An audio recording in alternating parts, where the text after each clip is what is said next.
Sur cette question de l'éco-responsabilité, il faut bien comprendre que l'on gagne en efficacité, et on en parlait il y a un instant, lorsque on se rassemble. Le chacun pour soi, finalement, ça ne marche pas forcément, ça n'est en tous les cas pas la bonne solution. Annonceurs, agences, régies, tous doivent avoir comme objectif de la convergence pour réduire l'empreinte carbone du secteur. Et là encore, on en a déjà parlé, encore faut-il avoir des règles communes, des périmètres, des indicateurs communs. Eh bien, on va en parler. J'invite Sylvia Tassantofola à venir nous rejoindre, présidente du SRI, DG de TF1 Pub. Hello Sylvia, Gilda Bonnel, fondateur de CDiez. Venez Gilda, président de la commission RSE à la ACC, Jean-Luc Chétrit, directeur général de l'Union des marques, et Gauthier Piquet, président de l'UDECAM et président de Publicis Média. Soyez les bienvenus. Tu veux ma place ? je te la donne, mais... Gauthier, on va commencer avec vous. Représentant des agences médias, président de l'UDECAM, je le disais. À l'UDECAM, c'est quoi finalement votre mission du moment quant à l'engagement du secteur ? Je pense qu'à l'UDECAM, c'est comme tous, on est passé d'un moment je dirais, où on a tous essayé de faire au mieux individuellement, à aujourd'hui à se dire qu'il faut collectivement agir. C'est la responsabilité sociétale et environnementale, ce n'est pas un sujet de 2021, c'est un sujet qui existe depuis très longtemps et clairement tout le monde s'est mobilisé depuis 10-12 ans. Le problème, c'est que tout le monde s'est mobilisé individuellement. Et l'individualité, ça ne fait pas beaucoup bouger les lignes. Donc le sujet de l'UDECAM aujourd'hui, c'est comment tous ensemble, malgré le fait qu'on soit compétiteurs, concurrents, il faut le dire, comment est-ce qu'on arrive tout simplement à se dire que plutôt qu'avoir des référentiels et des choses fortes individuelles, on arrive à bouger tous ensemble. Et donc de faire bouger un marché. Et là, c'est un vrai enjeu parce que même si à un moment les associations, les interprofessions, elles savent à un moment, on va dire, échanger des idées, elles savent discuter, elles savent rarement construire dans un même et seul but, tout simplement parce que c'est notre cerveau qui est aujourd'hui notre outil de travail. Donc à un moment, nos idées, c'est ce que l'on revend et c'est ce qui crée notre avantage concurrentiel. Donc là, pour l'UDECAM, c'est de passer d'avantage concurrentiel individuel à un moment un enjeu collectif et donc de mettre en place une plateforme, en l'occurrence ici, collective, qui puisse nous permettre de mesurer, contrôler et progresser tous ensemble et non plus individuellement. Ça, c'est le projet. Est-ce qu'il y a une échéance ? L'échéance, à un moment, elle se fixe dans une ambition, c'est-à-dire qu'il y a le temps des paroles et le temps des actes. Donc soit on continue à se dire un jour, soit il faut se mobiliser vite. Et donc dans se mobiliser vite, on s'est donné la fin de l'année, donc fin d'année 2021. Donc on est en plein actuellement process de sélection pour mettre en place la plateforme, donc la mettre en disposition de marché. Et donc, on est sur la méthode que l'on travaille avec plusieurs, notamment avec Bruxelles, et puis plusieurs, on va dire, professionnels comme Arnaud. Et puis surtout, après, un tiers de confiance, un tiers de certification, qui puisse à un moment faire que cet outil puisse servir à un moment à tout le monde. Et les agents jouent le jeu ? Toutes les agences, c'est ça qui a été... Pour le coup, il y a unanimité ? C'est ça qui, je pense, a été le plus intéressant parce que les groupes, quand vous regardez aujourd'hui dans le CAC 40, vous n'avez aucun groupe de communication dans les entreprises les plus polluantes. Donc les groupes étaient quand même assez avancés, que ce soit sur leur propre scope ou pour les travaux qu'ils mènent pour leurs clients. Faut toujours, mais Gilda reviendra sûrement sur les propres scopes des agences. Donc on avait des choses. Il y a des groupes qui se sont engagés depuis 10, 12 ans, le groupe Havas en France, le groupe Publicis, WPP, Unicom, tout le monde fait beaucoup de choses. Donc là, il y avait un moment, la discussion qu'on a eue, qui a été une discussion, avouons-le, pendant un mois difficile, c'était est-ce que nous sommes tous d'accord qu'il faut arrêter de penser avantage individuel ? Est-ce que nous sommes tous d'accord que ce ne sera pas ce qui fera la différence dans les pitchs, dans un moment, dans les enjeux attendus par les marques ? En fait, une marque, qu'elle soit traitée par une agence A ou une agence B, elle doit aujourd'hui avoir, c'est plus un nice to have, c'est un mandatory, elle doit avoir un pacte de responsabilité environnementale. Et ça, c'est notre responsabilité de métier. Donc notre responsabilité a été de se dire, on se met tous ensemble, donc ça veut dire qu'on finance ensemble un outil, on met en place une méthode et après on travaillera avec les annonceurs, on travaillera avec les médias, parce que l'intelligence collective des agences médias ne servira pas s'il n'y a pas une intelligence collective des médias et une intelligence collective des marques. Et donc ça sera après la deuxième étape de mettre en place cet outil pour que les médias s'en servent et puis que les annonceurs, s'ils le souhaitent, aussi à un moment puissent travailler des plans éco-diffusés, donc éco-responsables. Gilda Bonnel, fondateur de CDiez, votre agence est tournée déjà depuis le début vers la transition écologique. C'est un peu votre marque de fabrique. Il y avait une certaine inertie, et on en parlait à une table ronde précédente. Est-ce que là, maintenant, on peut parler d'un coup d'accélérateur du secteur sur le sujet? Ah oui, là, ça va vite. On a attendu longtemps quand même. On est le dernier secteur d'activité. Mieux vaut tard que jamais, non, je pourrais vous dire. mais on le fait, et on le fait vite, et on le fait avec beaucoup d'intelligence et de créativité. Vite et bien. J'en sais rien, on va voir. Pour l'instant, on est à fond dessus. Tout le monde y est. C'est-à-dire, on est chez TF1, quoi. C'est pas rien. J'aurais jamais pensé qu'on soit un jour à un tel niveau d'engagement de groupes aussi puissants que Publicis, Havas, le groupe TF1. Donc ça y est, c'est parti. Maintenant, il faut savoir où est-ce qu'on va arriver et ce qu'on attend de nous. Parce qu'on est parti tard. On était le dernier secteur économique à intégrer les enjeux de durabilité. Mais c'est normal, on n'avait pas d'usine, on fabriquait rien, on n'avait pas de ressources, on n'avait pas de minerais. Donc on a déboulé, on a découvert ça comme un canard sans tête, quoi. Et puis tout d'un coup, la société bouge, les consommateurs bougent, nos enfants nous interpellent, on a tous bougé dans notre tête comme les consommateurs depuis 10-15 ans. Là où on va arriver, c'est, je crois, dans la capacité à répondre aux rapports de Thierry Libart et de Géraud Guibert, quand même, qui nous ont dit il y a 18 mois, vous n'avez pas aujourd'hui de mesure des émissions de gaz à effet de serre de votre secteur d'activité. Donc on le fait. Voilà. Ça y est, on est parti, on est en train de le faire. On va être capable, sur une année de référence qui va être 2019, de publier dès la fin d'année ce que nous émettons. Alors, ce que nous émettons, c'est 1, le périmètre de nos agences, nos boutiques, 2, ce que l'on produit, et 3, ce que l'on diffuse. Donc, on va être capable de se référer au scope 1, 2, 3 et de donner les émissions carbone de notre activité. Ça, c'est formidable. Et en plus, on va pouvoir encapsuler ou on va pouvoir intégrer des offres pour les annonceurs de façon à avoir une vraie proposition de valeur, ce que porte l'UDECAM en termes de business, pour pouvoir dire, annonceurs, si vous voulez une campagne avec des vrais chiffres et les vraies mesures d'impact environnementaux de votre campagne, on va savoir vous les sortir. Donc ouais, je pense qu'on est en train de faire une petite révolution qui est incroyable parce qu'on partait de loin et on va très vite. Je fais un sourire à Jean-Luc du côté des annonceurs. Les annonceurs sont partie prenante, il y en a dans la salle, qui attendent de nous cette capacité de mise en mouvement. Moi, je trouve ça formidable. Alors, Jean-Luc Chétrit, dites-nous un peu justement le point de vue des marques là-dessus. Est-ce que finalement, la prise de conscience, ça y est, là pour le coup, elle est générale, voilà. Maintenant, est-ce que effectivement, on passe au stade 2, c'est-à-dire celui de l'action et du changement des habitudes? Oui, absolument. Et je pense que ce matin en est la preuve.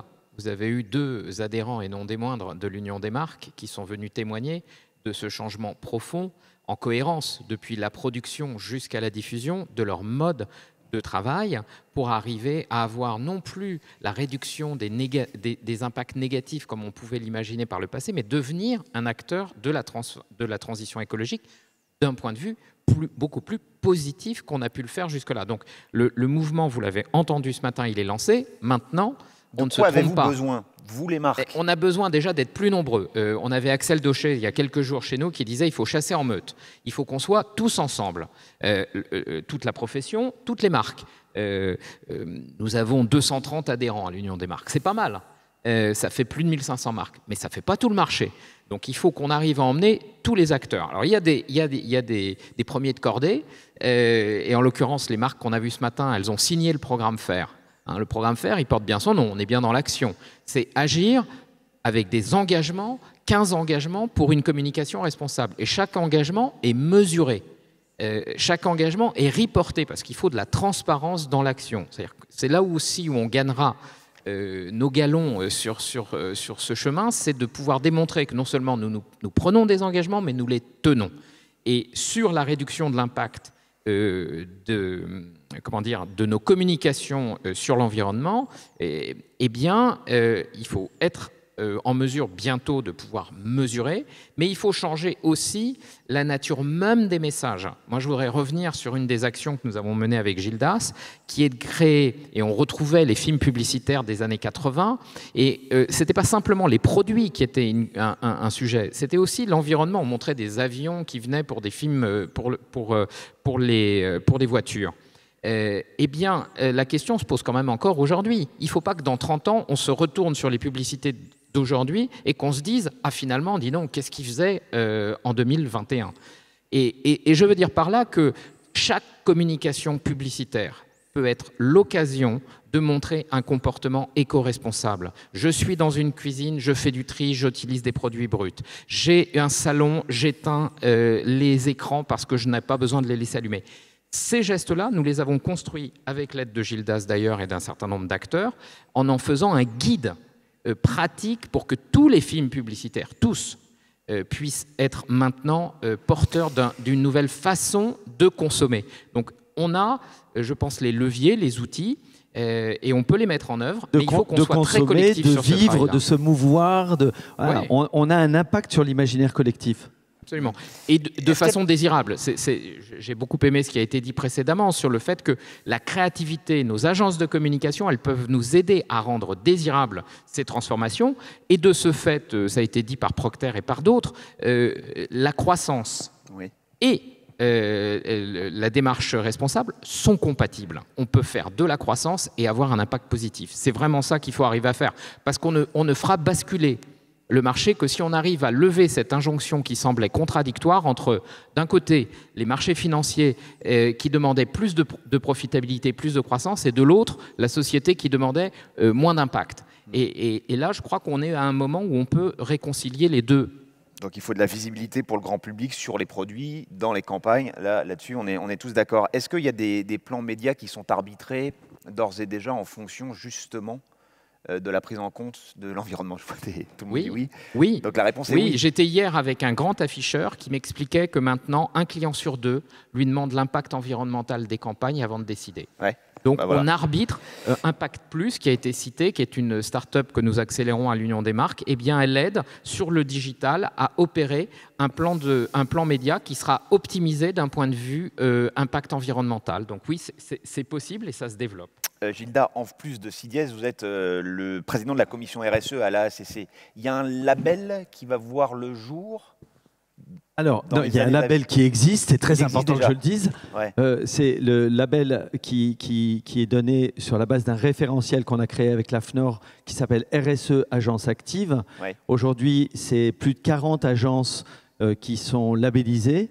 On a voulu avoir justement un partage de ce référentiel sur tous les items de la RSE, parce qu'il y a le climat, mais il y a tout le reste, hein. C'est-à-dire, il y a aussi la parité, il y a la diversité, il y a l'accessibilité, il y a les conditions de travail, il y a plein de sujets. Donc, c'est très important quand on est un annonceur de regarder si l'agence est rentrée dans une culture de développement durable, parce que finalement, quand nous donnons un conseil à nos clients, il faut aussi qu'on ait une acculturation, qu'on ait compris ces enjeux dans la société. Donc oui, ça s'appelle RSE Agence Active.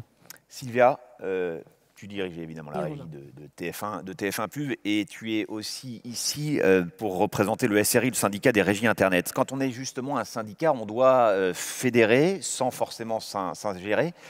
C'est quoi la feuille de route du SRI sur ce sujet de l'éco-responsabilité? Alors, elle est très, d'ailleurs, elle va s'afficher à l'écran, elle est très concrète. Alors, c'est vrai que le SRI a toujours eu dans son ADN cette démarche de responsabilisation et quelque part... quelques années, on avait lancé le label Digital Ad Trust, qui était déjà dans ce sens d'une publicité plus responsable et plus durable. Et c'est vrai que pour nous, ça a été absolument décisif de prendre un temps de réflexion et de se dire finalement comment nous, à notre échelle, on peut nourrir les engagements de la filière communication. Et on a pris notamment très au sérieux également le rapport Leroy-Bousquet. Donc le premier point, ça a été de se dire c'est quoi notre périmètre de responsabilité? Parce qu'on est effectivement dans un écosystème dont qui fait quoi pour que ça ne duplique pas et que chacun joue bien sa partition. Merci. Premier point. Ensuite, donc, on a fait appel à nos amis de Sidiaz et Gilda pour travailler sur une feuille de route. Donc vous la voyez à l'écran. Donc il y a 3 piliers. Le premier, c'est absolument essentiel, c'est l'enjeu de formation et de sensibilisation.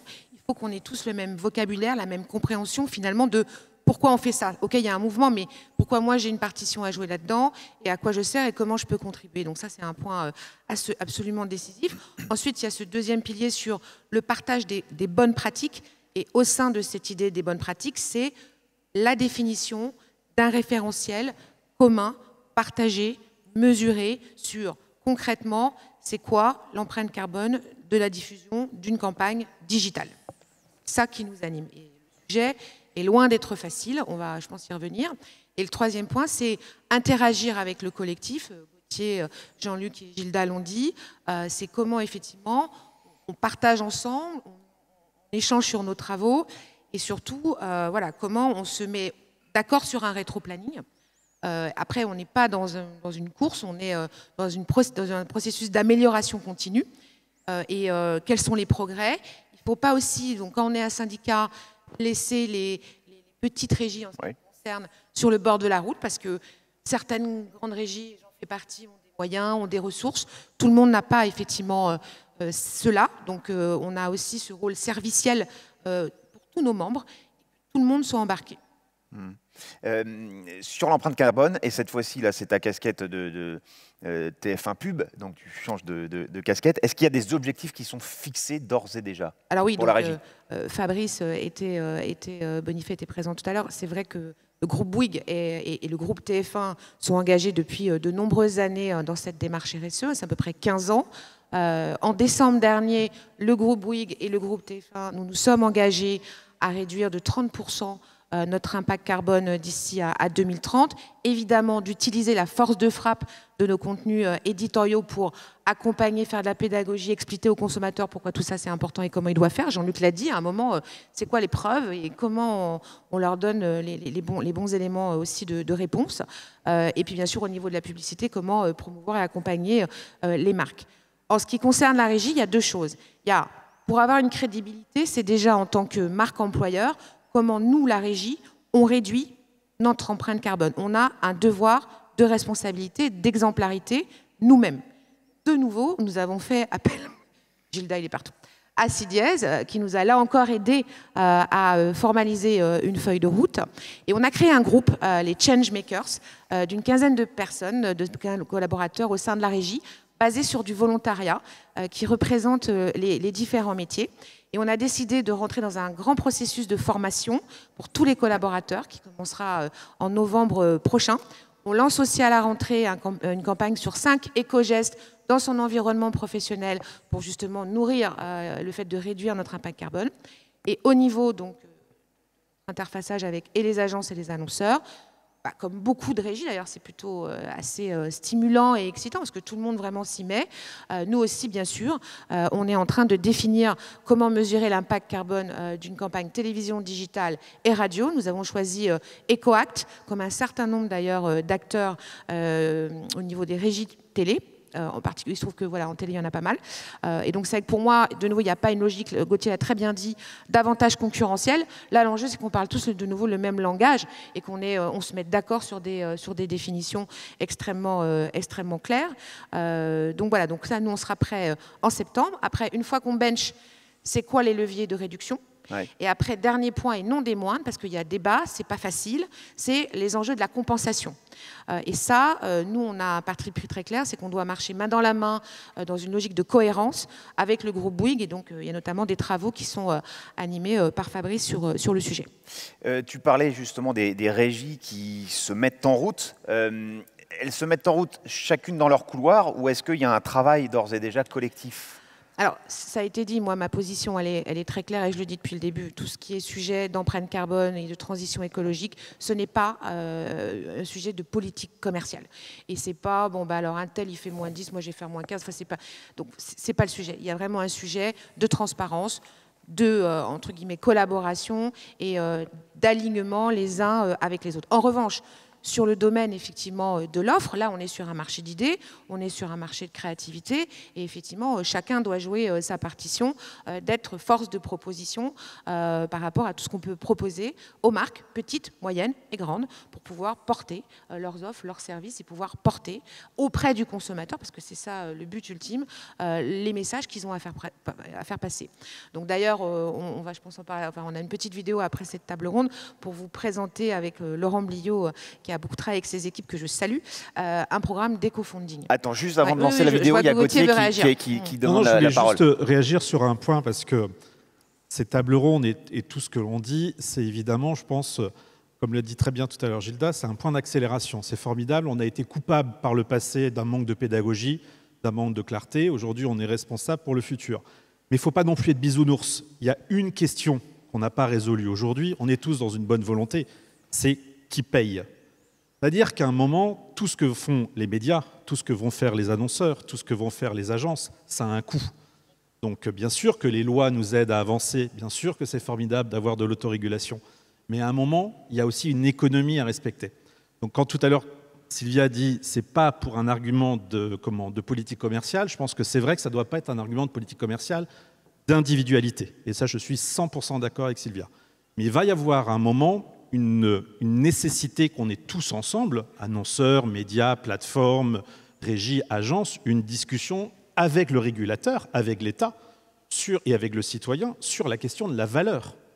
Parce qu'à un moment, tout le monde ne peut pas investir à perte, on est tous avec des économies, et qu'à un moment, ces économies d'entreprise, elles doivent à un moment aussi exister. On doit permettre aux plus petits d'exister, comme aux grands à un moment de maintenir l'emploi et autres. Donc la responsabilité qui est devant nous est très grande, c'est vraiment une responsabilité, j'aime beaucoup le mot éco-responsabilité, mais ne soyons pas non plus bisounours, à un moment, il y a une question à un moment de coût, d'investissement, et cet investissement, il va être grandissant. À votre question tout à l'heure, combien de plans aujourd'hui sont éco-diffusés? Soyez honnêtes, nous parlons à un moment de moins de 2 ou 3% des plans médias qui sont éco-diffusés. Et on part de zéro. Et on part de zéro, mais sur clairement aussi quelques médias. Si demain, sur le paysage média français, qui représente plus de 11 milliards d'investissements, nous avons l'ambition à 100%, ça représente un coût, plus l'éco-production et l'éco-conception. La bonne nouvelle quand même, et ça va être difficile à mesurer, c'est que quand on ne va pas tourner en Afrique du Sud, on fait des économies. Mais souvent, ce n'est pas dans les mêmes tableaux Excel. C'est en agence média, on va rarement en Afrique du Sud. Non, je sais bien, ça je le rappelle pour ça, on moi. en a parlé, c'était la précédente table ronde. Dans un instant, c'est François Pélissier qui va venir conclure ce campus. D'abord, petite vidéo, Sylvia. Oui, petite vidéo. Donc, je vous parlais, on est très heureux ce matin de lancer ce fonds publicitaire, pour justement valoriser l'engagement des marques. C'est un système vertueux où chacun là est dans son rôle. Nous, on va abonder pour faire savoir auprès du grand public l'enjeu des labels et à quoi ça sert et quels sont les bénéfices pour eux, évidemment en collaboration avec l'ADEME. Et voilà, et on espère que de nombreux annonceurs vont rejoindre ce programme d'éco-funding. Regardez et merci à tous les quatre.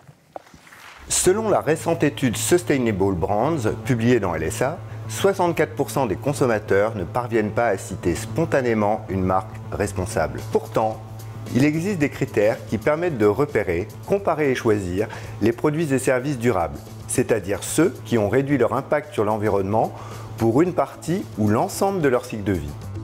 C'est l'ADEME qui, chaque année, analyse et valide ces critères répartis en 4 grandes catégories. Les étiquettes énergie, l'indice de réparabilité, l'affichage environnemental et les labels environnementaux. Pour les marques, satisfaire aux critères requis pour obtenir ces labels est une démarche très exigeante. C'est pourquoi nous avons souhaité accompagner et soutenir l'effort de celles qui proposent des produits plus respectueux de l'environnement. TF1 Pub a ainsi décidé, avec le soutien du groupe TF1, de lancer un programme inédit d'éco-funding, c'est-à-dire un fonds publicitaire à vocation environnementale. L'objectif de ce fonds publicitaire permet de financer des campagnes de sensibilisation très pédagogiques sur les labels environnementaux recommandés par l'ADEME. EcoFunding est un programme inédit et d'envergure. Les campagnes de sensibilisation seront diffusées plusieurs fois dans l'année sur TF1, nos chaînes TNT et sur MyTF1. L'objectif est de sensibiliser les 35 millions de téléspectateurs qui se réunissent chaque jour sur nos médias. Ce fonds publicitaire sera à 100% financé par le groupe TF1. Nous l'abonderons au départ afin d'assurer au minimum la diffusion d'une campagne forte. Ensuite, ce sont vos campagnes sur vos produits labellisés qui déclencheront un abondement supplémentaire de notre part et permettront de multiplier les campagnes. L'objectif, créer un cercle vertueux. Communiquer sur nos médias avec des produits plus écologiques vous permettra de contribuer à financer gratuitement des campagnes pour sensibiliser vos consommateurs et au-delà, les Français en général. Notre programme d'éco-funding sera lancé le 1er janvier 2022. Il sera accompagné d'un outil de simulation qui vous permettra rapidement de savoir si vos produits et services sont éligibles à ce programme et à quel niveau votre action aura permis d'augmenter ce fonds. Merci à Laurent.